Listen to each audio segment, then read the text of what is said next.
Happy Wisdom Wednesday, everyone. So this week's book of the week, again, another classic from the copywriting era, specifically the ad men and ad women of the 1950s and 60s. Now, this is called How to Write a Good Advertisement, a short course in copywriting by Victor O. Schwab. It was written back in 1962.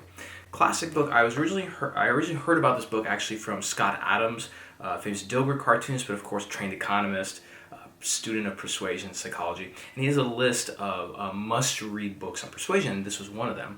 So of course I got it because I love ad books. Now, Victor Schwab, you may not know his name, but you've seen his work, because back in 1930, he really made himself a name for one of the greatest copywriting researchers and copywriters in marketing of all time, because he helped a little book become one of the best-selling self-development books, probably in all time, that's been around for 75 years and has sold over 15 million copies. And that book is Dale Carnegie's How to Win Friends and Influence People. So this book became what it is today and became a hit back then because of the formula that this man put together when it comes to copywriting. Now, why is copywriting so important?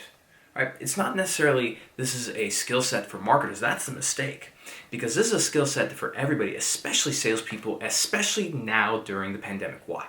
If you think about copywriting, all copywriting really is salesmanship in print. If you can't go into your customer face-to-face, what are we left with?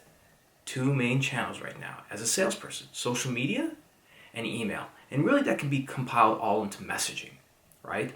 And so I'm going to go through the 5 steps that he puts down in this book that essentially is the formula to good copywriting. Now, these are simple but not easy. And a lot of people know this and they'll say, oh, I knew that. But you really don't. Because if I sat down and walked you through a framework to say exactly what you would do in each one of these steps, you probably wouldn't know.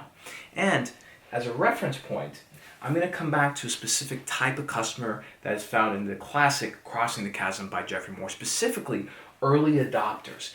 So step 1 of great copywriting is get attention, right? Why is that if you think about it? Well, because it doesn't matter how great your product is, how good your pitch is, if you cannot get attention, you cannot persuade. That's why you have to get attention. So how do you get attention? Well, for Schwab, when he talks about headlines, and again, he has a fantastic chapter on this with 100 great headlines, you have to get attention in a way that resonates with your prospect. Meaning, 1, you can't get artsy with it. You can't get too scientific trying to impress them. You have to write a headline that speaks to the prospect, that's very specific, usually using very specific numbers or places, and more importantly, it's similar to what they would read. So you want to use specific numbers and specific things, right? An example of using that so that it resonates with the prospects in this headline where he was trying to sell to a farmer. A little mistake that cost a farmer $3,000 a year, right? Puts a number to it, puts an idea, and more specifically, it's a little mistake, right? And here's a big thing when it comes to persuasion, and you can see this in Scott Adams' book, Win Bigly. One of the number 1 things when it comes to persuasion is big fear, right? Number 2 is small fear, because humans are more persuaded to act when it comes to standing to lose something, not to gain. Now, step number 2, show people an advantage. No one really cares how great your product is until they're starting to imagine what it can do for them. So if you're selling, let's say, to a physician and you're trying to sell technology, what's important to that physician? Is it a young physician who's trying to make his or her place and position in the hospital more well known so they can kind of, have something to make their mark? Is it an older physician that wants to work on what's the legacy that they're going to leave behind? Right? Is it something that's going to expand their opportunities, perhaps, that if they get involved with adopting a certain type of technology, it allows them to open up and do more research, maybe pull in more grants? Who knows, right? The biggest thing is that you have to think about the advantage to the other person. So it's not just enough to put yourself in their shoes, so to speak. Go to where they're spending their time. Go on social media, go on Twitter, go on Facebook, Instagram. Try and find places where there are forums, where they're having these discussions. For physicians, you'd be surprised. You go on Twitter, they're having open discussions about journal topics, medical technology, research, all these things. You can see what's important to them. So read them. Read the words that they use. Read what's important to them. They have LinkedIn bios. Go read that. All the proof and all the resources are there for you to understand what's important to that prospect of yours. So find an advantage to show and show how it would work for them. Now let's look at specific examples that Schwab lists when it comes to showing an advantage. Better health, more comfort, more money, more leisure, greater popularity, pride of accomplishment, improved appearance, business advancement, social advancement, security, praise from others, increased enjoyment. And if you think about it, what do all these things have to do with? It has to do with the measurement of an emotion, right? And so when you're able to think in those terms, you're able to think very clearly what's going to be important to the prospect. Look, if you look at the best brands of the world, Procter and Gamble, Coca-Cola, etc., they don't sell how great the product is when it comes to a feature. They don't sell necessarily the effect. What they sell is the result of the use of that product. If it's a great dishwashing detergent, they're not selling how great it is when it comes, in terms of how effective it is at taking food off the plate.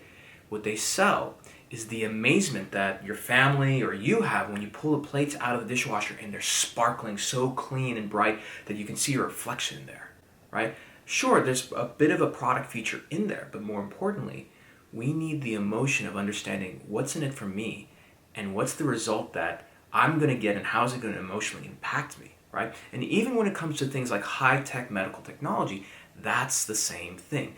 Don't get clouded with research and data. Those things have their place and they're very important, but more importantly, all human beings, make decisions emotionally first. And then we use logic, data, facts, etc. to reason and justify those decisions. Now let's talk about how that relates to early adopters when it comes to the technology adoption curve. Hold on. Gotta love the internet. Now, when you look at early adopters, right, specifically from Jeffrey Moore's book, Crossing the Chasm, I'm going to read directly for you. Early adopters, like innovators, buy into new product concepts very early in their life cycle, but unlike innovators, they are not technologists. This is a very important point, and this is a point that many people gloss over in this book, in my opinion. Rather, they are people who find it easy to imagine, understand, and appreciate the benefits of a new technology and to relate those potential benefits to their other concerns. Whenever they find a strong match, early adopters are willing to base their buying decisions upon it, because early adopters do not rely on well-established references in making these buying decisions, preferring instead to rely on their own intuition and vision. They are core to opening up any high-tech segment. And of course, there's a reason why I've marked that up so much. So what does that mean in relation to what we're talking about here? Well, think about it from a point of view of a pharma, biotech, or a medical device company, which is what I'm part of, right? You're not going to have thousands and thousands of studies, or even 100, or even 10, right? So what do you do at that point? You have to find the early adopters who look at a technology and say, even though there are no studies on this yet, it makes sense logically and clinically based on the approach and applications of this, right? Otherwise, if we had to wait for medical technologies to always have all these studies to prove out how they would work, nothing would end up getting adopted because those things take a lot of time and take a lot of money. And those things happen later on. But early on, that's how you have to sell, that's how you have to market. You have to look for those physicians who are visionary and can imagine the benefits and results of your technology being used without having to look at clinical data. And they're going to need that later on because to get to the majority market, you do need clinical data and studies to back that up, right? Which takes us to our next point. Number 3 is prove it. Now, of course, if you don't have data and you don't have these huge case studies, what can you do? You start with small things. You use things like other customer testimonials. What if you don't have other customers? You point to things in the market and you make a case to say that if this is what we're seeing today, imagine if you had X, Y, or Z. So if you see in the market that these manual approaches and manual tools have made a big improvement in, let's say, this procedure, right? Then imagine what happens if you automate it, right? You have to use the ability to get them to use their imagination to make that bridge and see those effects if you don't have the proof. But the more proof, the better. There's social proof, which is, again, having many people endorse it. There's an authority proof, somebody who's, let's say, a very well-established peer, in those group of prospects. There are other types of cognitive biases you can use. And of course, I'm going to reference another book that I always go back to, which is Influence, a Hallmark book, 6 Principles of Persuasion. You got to know these things. You don't know these things, then you're like a one-legged man or woman in an ass-kicking contest. It's just not going to happen, right? So give yourself the advantage. Have a strong foundation. What's the other reason why we want proof? Of course, it makes sense logically, but you ever thought about why? Well, part of it is because your prospect needs proof to essentially lubricate those emotional desires to buy, right? And think about it for yourself. Many times we're compelled to buy something, but we do need those reasons. Forget about medical technology. Think about just something basic, like let's say exercise equipment. We need some kind of proof, facts, to justify not only to ourselves, perhaps to our spouse or our friends or family. Why did you buy this? Well, because it was given the highest rating, or I saw The Rock using this, right? We need those things to essentially justify those emotional decisions we make, because again, all decisions we make in life, even the ones that seem objective, they're all emotional. But we use facts to try and justify them and make ourselves feel better. Now, the fourth principle is persuade people to grasp the advantage. This is where you take the combination of course, the proof that you have, whatever it might be, whether it's customer testimonials, case studies, data, whatever, and you combine it with the emotional pitch you just made and put them together so that prospect can start using their imagination to paint the picture of them using that product and imagining and feeling what they're going to get out of that. It's very important. And I think the most powerful word you can use is using the word imagine. So when you present that product in the copy and you say, once you use this, you will see this kind of effect, very much like X, Y, and Z customer. Imagine what that'll do to your day, to your practice, to your work, right? Get them to imagine, even if it's for a little bit. And this is where sometimes even using hyperbole, if you can get away with it, is very valuable. Because you can say that something like, this one technology will be the greatest thing you've ever done in your career. The moment the prospect says that's not true, the fact that they're just thinking about it accomplishes the fact that you're trying to get them to imagine it, even if it's them arguing with what you just presented. So using imagination is a powerful, powerful tool that many marketers and salespeople forget to use. So don't forget to use the powerful tool of imagination, because within the confidence of the mind, think of it like this. You really can't. Think of it like this. You can't mind read, but the best thing you can do is get the prospect to use their mind as a sales tool to imagine what those benefits and fears could be. Now, the last one, which is a classic mistake that many salespeople actually make, which is a call to action, right? This is where people forget to ask for the sale. They forget to ask for the business.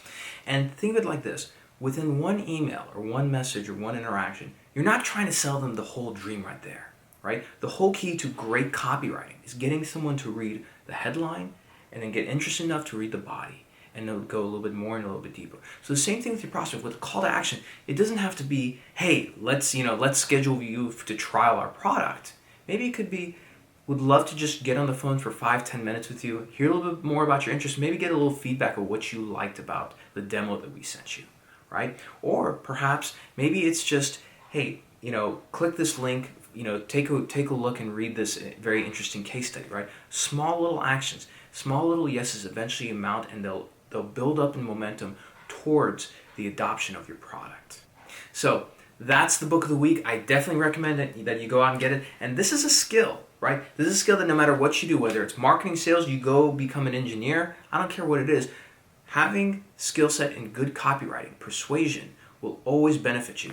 And the beautiful thing about this book is that aside from those 5 steps, there's a lot of other great chapters, such as cumulative effect, a common alibi for poor advertising, hard-boiled attitude, and how to acquire it. So a lot of really interesting concepts in this book. So definitely recommend it. Go out and buy it. Put it on your desk every morning. Dedicate maybe just 10-15 minutes reading from this book and applying these skills and the knowledge from it in action, because that's the only way that you can acquire knowledge and make use of it, is if you put it into action. So happy Wisdom Wednesday. As always, I'll see you next week, and stay safe.